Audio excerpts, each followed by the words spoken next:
제가 처음 이 마음을 품었을 때는 안산동산교회 비서실에서 부목사로 사역할 시기였습니다. 그때부터 나의 모든 생각과 결정에 하나님을 기쁘시게 하는 일인가, 내가 섬기는 담임 목사님을 기쁘게 하는 일인가, 이것만 생각했습니다. 그러니까 지금 내게 맡겨진 일은, 나의 사역지는 비서실이니까 저는 그때는 성도들을 만나는 일이 내 일이 아니라 담임 목사님을 보좌하는 게 내 일이니까, 비서는 담임 목사 위에 존재하잖아요. 그러니까 내 모든 결정이 우선 하나님이 기뻐하실 일인지를 확인한 다음에 거기에 문제가 없다면 담임 목사님이 좋아할 일이 무엇인지에 초점을 맞추어 사역을 했습니다. 그래서 제 의도와는 상관없이 사람들의 평가가 좀 엇갈리기도 했는데, 꽤 많은 분들이 저를 좋게 여기고 또 좋아했습니다. 그런데 어떤 분은 저에게 야망이 크다라는 평가를 하기도 했고요. 어떤 장로님은 저에게 장로의 권위를 무시한다라고 평가하기도 했습니다. 그러니까 야망이 크다라는 것은 담임 목사님에게 잘 보여가지고 무슨 후임 목사 자리라도 꿰차려고 하는 거 아니야? 라는 오해를 한 것이고, 자신을 무시한다라고 평가한 것은 그 진행된 일들 가운데 담임 목사의 시각으로 볼 때 적합하다고 여기지 않으면, 저는 제 역할이 담임 목사를 보좌하고 대변하는 일을 하니까 그냥 거기에 예하지 않고 비판적인 견해를 보였기 때문이에요. 그 당시에는 오해하는 사람이 있다 할지라도, 나에 대해서 좋지 않은 뒷이야기를 할지라도 크게 신경 쓰지 않았습니다. 나만 아니면 되는 거죠. 그리고 지금도 제가 결정했던 것들에 대해서 후회하진 않습니다. 하나님을 기쁘시게, 그리고 내가 모셨던 담임 목사님을 기쁘게 했던 것, 그리고 개척 후에는 여전히 하나님을 기쁘시게, 그리고 내가 모실 성도님들을 기쁘게 하는 것에 대해서 후회하지 않습니다. 저는 가끔 부교육자들에게 목회를 배우는 것은 마치 도제교육과 같다라고 이야기합니다. 도제란 한 분야에서 뛰어난 장인이 되고자 하는 사람은 그 스승과 약속을 맺고 그 스승의 집에서 기거하며 스승에게서 그의 전부를 배워나가는 방식입니다. 스승에서 그가 가진 전부를 배워서 스승보다 더 뛰어난 사람이 되는 것이 도제교육이에요. 제가 부교육자들과 함께 생활하면서 그들에게 꼭 하나 전수하고 싶은 것이 있다면, 하나님을 기쁘시게, 성도를 기쁘게, 이겁니다. 저는 부교육자들이 무엇을 결정하든지 이 문장을 근거로, 기준으로 삼아 행하면 답은 정해져 있다라고 가르칩니다. 문제는 좀 복잡해 보일지라도 푸는 건 단순해요. 나는 지금 하나님을 기쁘시게 하고 있는가? 나는 지금 성도를 기쁘게 하고 있는가? 이거 물어보고 여기에 맞게 행하면 되는 것입니다. 로마서를 기록한 바울이 그렇게 살았습니다. 18절 말씀을 볼까요? 읽어보겠습니다. 이로써 그리스도를 섬기는 자는 하나님을 기쁘시게 하며 사람에게도 칭찬을 받느니라. 아멘. 바울은 그리스도를 섬기는 자는 하나님을 기쁘시게, 사람을 기쁘게 하는 일을 한다라고 말씀합니다. 하나님을 기쁘시게, 사람을, 성도를 기쁘게 하는 결과는 모든 면에서 화평과 또 덕을 세우는 일이 되고, 그 결과는 그리스도를 섬기는 일이 되는 것입니다. 삶의 중심이 내가 아닌, 나의 유익이 아닌 하나님께 있는 성도는, 정말 하나님 나라를 중심에 담고 사는 성도는 하나님을 기쁘시게 하는 일을 자신의 기쁨으로 삼는다라고 저는 믿습니다. 하나님의 기쁨과 하나님을 사랑하는 성도의 기쁨에 괴리가 있다라는 것이 가능하기나 합니까? 그래서 하나님을 기쁘시게 하면 성도는 당연히 기뻐할 수밖에 없으므로, 하나님을 기쁘시게 하는 것을 자기의 기쁨으로 삼는 성도의 공동체는 교회 안에 화평과 덕이 세워지는 것이 자연스러운 결과입니다. 하나님의 기쁨이 여러분의 기쁨이며 여러분이 기뻐하는 일이 하나님께도 기쁨이 되기를 축복합니다. 하나님은 기뻐하시는데 나는 슬프고 화가 난다면 그건 문제가 있는 거죠. 나는 기쁜데 그런 나의 모습을 보며 하나님은 좀 씁쓸하게 여기신다면 그거 문제가 있죠. 이 둘의 일치를 가져와야 합니다. 이같이 하나님의 기쁨과 나의 기쁨이 일치된 사람이 하나님의 나라를 향하여 가는 사람이에요. 그리고 그런 사람을 보고 성도라고 부릅니다. 그럼 내가 하나님의 나라를 향하고 있는지 어떻게 알 수 있을까요? 그것을 확인하는 법입니다. 범사에 화평과 덕을 세우는 일에 힘쓰고 있는가? 나는 범사에 화평과 덕을 세우는 일을 열심히 하고 있는지 이거 스스로에게 물어보시면 됩니다. 내가 말하는 것이, 내가 행동하는 것이, 내가 결정한 것이 내 안에서 그리고 공동체 안에서 화평과 덕을 세우지 못한다면 잠시 멈춰서 나는 하나님의 나라를 향해 가는지 나는 하나님과 성도를 기쁘게 하고 있는지 묻고 주님이 주신 지혜대로 진로를 수정해 가면 되는 것입니다. 그러면 여러분은 가치 있는 인생을 살게 될 것입니다. 대체로 그렇게 가치 있는 인생을 사는 사람은 하나님과 사람에게 다 인정을 받게 되는데 만약 사람에게 인정받지 못한다고 해도 괜찮아요. 어차피 사람의 인정이라는 것이 유한하며 지금 막 인정해줘도 시간 조금만 지나면 그건 다 물거품처럼 사라질 거거든요. 오래 기억에 남지도 않습니다. 그래서 이거 별로 신경 쓸 일이 아니에요. 그런데 하나님의 기억에 남는다라는 것은 다른 겁니다. 영원히 기억되는 것이기 때문에 하나님의 기억에는 반드시 남아야 돼요. 저는 저와 여러분이 하나님의 기억에 남는 성도 되기를 주님의 이름으로 축원합니다. 사람은 그 마음의 방향이 어디를 향하느냐에 따라서 그 사람의 가치가 결정이 됩니다. 자잘한 것에 마음을 두면 시야가 좁아져서 하나님의 생각을 담아내기 어렵습니다. 반대로 큰 것에 마음을 두면 그냥 자잘한 것이 일어나도 그건 퉁치고 넘어가고 하나님의 큰 일에 동참하는 삶을 살게 되는 것입니다. 전 우리 성도님들이 생각의 폭을 넓히시길 바라요. 싱크빅하세요. 큰 생각으로 하나님의 큰 일을 담아내는 성도가 되시기를 축원합니다. 물론 큰 물에 나가는 사람은 그만큼 대가도 좀 치러야 됩니다. 그런데 거기서 하나님을 만나요. 내가 큰 일을 당하잖아요. 그럼 거기서 하나님을 만난다고요. 주를 위한 고난을 선택한 사람은 반드시 거기서 하나님을 만나게 되어 있습니다. 사도 바울은 사도였지만 사도로서의 순수한 혈통은 아니었어요. 예수를 만나기는 했으나 자기만 아는 독대이지 제자들처럼 공개적으로 예수님과 동행했던 시간은 없었습니다. 그래서 바울의 사도성을 의심하고 함부로 대하는 사람들이 많았어요. 바울이 능력 있게 복음을 전하고 교회를 세우자 바울을 시기하는 이들이 바울을 괴롭게 할 목적으로 사역하기도 했습니다. 바울의 사역지에 자기들의 숟가락을 올려서 그의 수고를 가로채고 바울의 순수성을 훼손하기도 하며 바울을 억울하게 만들 목적으로 전도하는 이들도 있었습니다. 그때 바울이 한 말이에요. 그들은 나의 매임의 괴로움을 더하게 할 줄로 생각하여 순수하지 못하게 다툼으로 그리스도를 전파하느니라. 그러면 무엇이냐? 거칠애로 하나 참으로 하나 무슨 방도로 하든지 전파되는 것은 그리스도니 이로써 나는 기뻐하고 또한 기뻐하리라. 그럼 바울은 이처럼 큰 생각을 품고 있었습니다. 그래서 하나님이 자주 그와 만나 주셨고 시대가 지나면서 그의 가치가 분명하게 드러나게 된 것입니다. 사랑하는 성도 여러분, 우리가 그리스도에게 마음을 두면 나의 우선순위는 뒷전으로 밀리게 됩니다. 오해, 손해, 서운함, 아쉬움, 억울함 이런 것들은 하나님을 향한 열정보다 뒤로 밀리게 되어 있어요.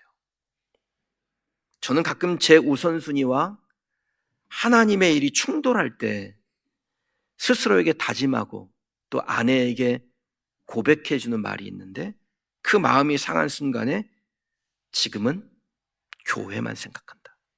이겁니다. 제 아내가 저에게 그런 말을 지난 10년 동안 여러 번 들었어요. 지금은 교회만 생각한다. 억울하거나 화가 날 때 다짐하곤 했습니다. 지금은 스스로 마음에 교회만 생각할 때라고 외칠 때라다. 그러면 정신이 번쩍 들어요. 전국에 제일 좋은 성도들만 모아다가 우리 교회를 채워놔가지고 뭐 그다지 위기라고 할 것도 없었지만 그래도 나름의 위기를 잘 넘어올 수 있었던 것은 그 위기의 순간마다 지금은 교회만 생각한다라고 결정했기 때문이라고 저는 생각하고 있습니다. 여러분들도 그래요. 신앙생활 하다 보면은 위기가 찾아올 때가 있어요. 그때 거기서 내가 하나님을 만나지. 나는 하나님만 생각한다. 나는 교회만 생각한다. 그렇게 생각의 폭을 넓히면 하나님이 거기서 나를 만나시고 나를 더 들어서 믿음과 인격과 또 능력에서 우리를 단단하게 하실 줄 믿습니다. 17절 말씀 같이 읽어볼까요?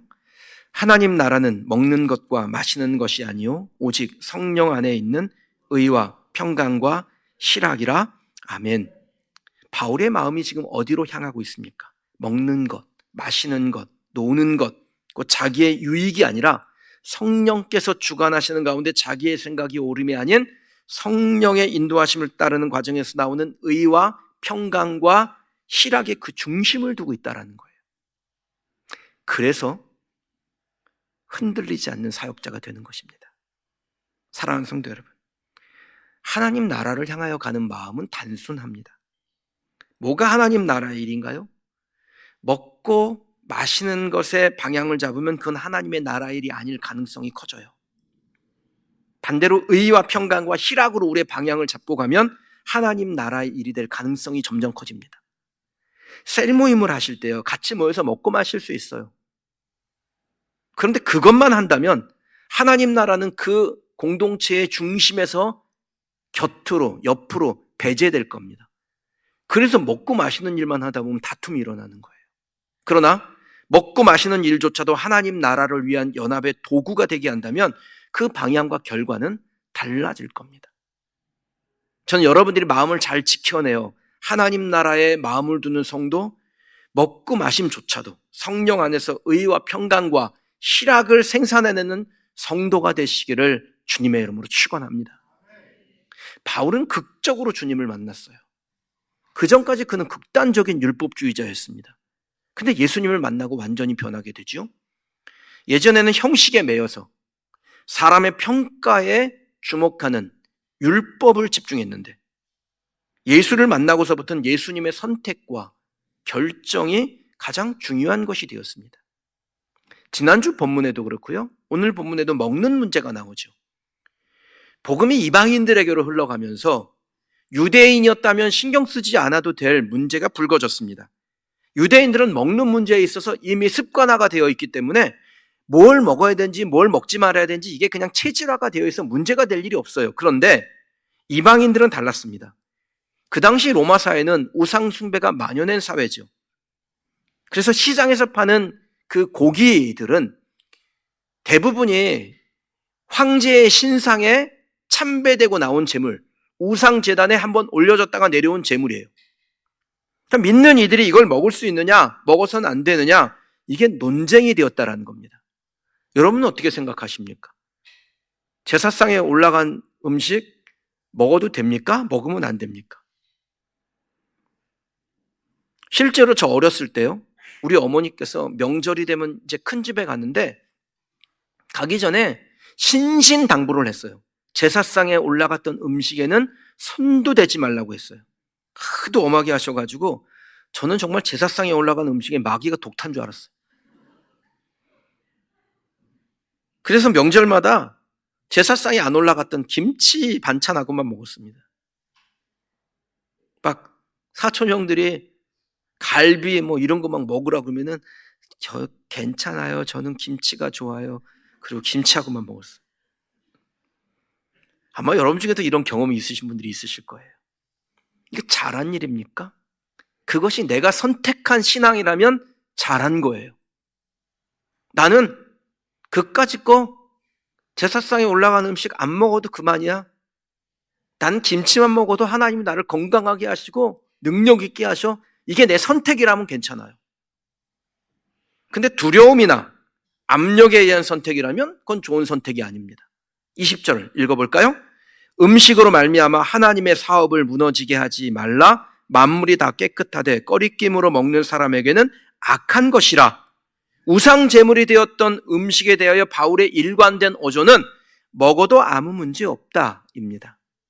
만물은 하나님께로부터 나왔고 다 깨끗하게 만드셨는데 그것이 내게서 무엇이 더러운 것이 되겠느냐, 이것이 바울이 가진 생각이에요. 다만 이걸 꺼리낌으로 먹으면 그것을 먹는 그 사람에게는 악한 것, 믿음을 흔드는 것이 될 것이라는 겁니다. 이 꺼리낌이라는 단어를 헬라어로 프로스코마토스라고 하는데 성경에서 유혹이라는 단어로 번역을 합니다. 그러니까 하나님이 주신 것이 유혹이 돼서는 안 되는 거예요. 하나님이 우리에게 주신 것이 우리에게 유익이 돼야 되는데 그것을 유혹으로 만들어내는 것은 죄라는 겁니다. 하나님이 여러분에게 주신 재물이요? 그거 악한 겁니까? 좋은 겁니까? 만약에 그것이 유혹이 되지 않는다면 선한 용도로 쓰인다면 좋은 거죠. 하나님이 우리에게 주신 건강에, 하나님이 우리에게 주신 기회가, 하나님이 우리에게 주신 지위가, 하나님이 우리에게 주신 친구들이 우리에게 유혹이 되지 않게 하셔야 돼요. 예수를 만나 자유를 얻은 바울은 예수는 자유함을 주신다라는 진리에서 흔들리지 않았습니다. 우상잼을 그까짓 게 이미 구원받은 나에게 어떤 영향을 줄 수 있겠는가? 이게 바울의 믿음이었어요. 바울은 먹는 문제를 다룰 때마다 이 원칙이 분명했습니다. 그 우상잼을 그건 나에게 어떠한 영향도 줄 수 없다. 마가복음 16장 17절에서 18절 말씀입니다. 예수님이 하신 말씀이에요. 믿는 자들에게는 이런 표적이 따르리니 곧 그들이 내 이름으로 귀신을 쫓아내며 새 방언을 말하며 뱀을 집어올리며 무슨 독을 마실지라도 해를 받지 아니하며. 그 이방 신상에 올라갔다 내려온 고기에 마귀가 독탔다 할지라도, 그럴 수도 없지만 독탔다고 할게요. 그래도 믿는 자에겐 무슨 능력이 생겨요? 무슨 독을 마실지라도 해를 받지 아니하며. 이게 믿음이에요. 만일 예수로 참으로 믿는 자가 되었다면 무슨 독을 마실지라도 해를 받지 않는데 우상제물이 되었던 음식에 어찌 믿는 자신에게 해를 줄 수 있겠는가? 이것이 바울의 믿음이었어요. 그리고 저와 여러분들이 가져야 될 믿음이에요. 예수를 만나 얻는 자유함, 그의 첫 신앙이었고 상황과 상관없이 그 초심을 지켰습니다. 만일 우상제물을 먹을 때마다 마귀가 독탔을지 몰라 하는 두려워함으로 그것을 먹는다면 어떻게 하나님을 기쁘시게 할 수 있겠어요? 자유를 주신 하나님의 능력을 제한하는 거 아닙니까? 하나님이 그깟 마귀의 독도 이기지 못할 그런 하찮은 믿음을 나에게 주신 것이니까 하나님의 능력을 제한한 거잖아요. 하나님의 능력을 믿지도 못하면서 어떻게 사람을 기쁘게 하는 일을 할 수 있습니까? 저와 여러분이 바울처럼 예수가 우리를 모든 죄와 사탄의 굴레로부터 자유케 하셨다라는 그 처음 받은 진리를 굳게 지키고 믿음대로 살아가셔야 됩니다. 동시에 바울의 두 번째 선택도 주목해 보십시오. 바울의 두 번째 선택은 나는 예수 안에서 자유하다라는 진리에 굳게 서되 주를 위해서라면 언제든지 내 자유를 제한받겠다라는 것이었습니다. 먹는 문제에서 바울은 당연히 자유했죠. 그러나 바울은 우상 제물에 대하여 자유했음에도 자신의 자유로 인해서 믿음이 흔들릴 사람이 있다면 그를 위하여 나의 자유를 제한하겠다, 스스로 자유를 제한하겠다라는 것이 그의 선택이었습니다. 고린도전서 8장은요, 그리스도인은 우상의 제물을 먹을 수 있는가에 대한 문제를 하나님 나라의 시각으로 해석한 성경입니다. 거기서 바울은 최종 결론을 이렇게 내립니다. 그러므로 만일 음식에 내 형제를 실족하게 한다면 나는 영원히 고기를 먹지 아니하여 내 형제를 실족하지 않게 하리라. 고기를 먹어도 나는 실족하지 않는다? 그러나 만일 내가 그 고기를 먹음으로 믿음이 연약한 이가 그것을 보면서 꺼리낌으로 두려움으로 그 고기를 바울이 먹으니까 나도 먹어도 될까? 라고 먹거나 혹은 아직 하나님이 주신 자유함을 얻지 못하여 저건 먹으면 안 되는 건데 저런 걸 먹어서 본이 되겠는가라는 사람이 있다면 어떤 쪽이든 나는 고기를 먹지 않아서 그것도 영원히 먹지 않아서 형제를 실족하지 않게 하겠다. 이것이 바울의 결정이라는 겁니다. 음식은 우리를 하나님 앞에서 내세우지 못하나니 우리가 먹지 않는다고 해서 더 못 사는 것도 아니고 먹는다고 해서 더 잘 사는 것도 아니니 그것 때문에 누군가를 혼란스럽게 만든다면 그까짓 고기 영원히 먹지 않아서 형제를 실족하지 않게 지키는 것에 초점을 맞추겠다라는 거예요. 여러분, 이게 믿음 있는 사람이 사는 삶의 방식입니다. 왜 그렇게까지 해야 됩니까? 형제를 실족하지 않게 하기 위해서. 로마서의 표현으로 돌아오자면 하나님 나라는 먹고 마시는 것에 있지 않고 모든 것은 의와 평강과 희락에 있기 때문에 의와 평강과 희락을 위하여 희생한다라는 것입니다. 내가 원하는 그것을 하나님을 위하여 포기할 수 있다는 것, 성도에게 매우 큰 유익입니다. 믿음이 약한 사람에게 믿음을 강요해서는 안 됩니다. 그런 거 있죠. 어떤 사람이 믿음이 없어요. 근데 어려운 일을 만났어요. 근데 나는 믿음이 있어요. 기도하면 해결된다고 믿어요. 그럼 뭐 하면 됩니까? 기도하면 해결된다고 믿는다면서요. 그럼 뭐 하면 돼요? 기도하셔야죠. 근데 꼭 가서 이렇게 말씀하시는 분이 있어요. 그 딱 기도가 부족해서 그래. 기도하면 해결됐는데. 그럼 이게 내가 가진 믿음으로 다른 사람을 실족시키는 거예요.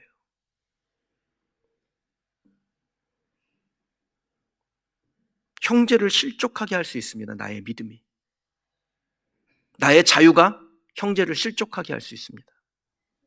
그것이 별미가 돼서 형제를 죄짓게 하는 것입니다. 22절, 23절입니다. 같이 읽어보실게요. 내게 있는 믿음을 하나님 앞에서 스스로 가지고 있으라. 자기가 옳다 하는 바로 자기를 정죄하지 아니하는 자는 복이 있도다.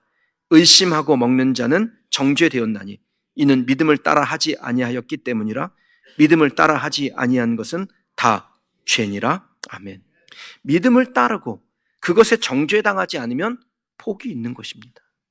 동시에 누군가에게 의심을 가져올 수 있는 일이 된다면 아예 안 하는 게 좋아요.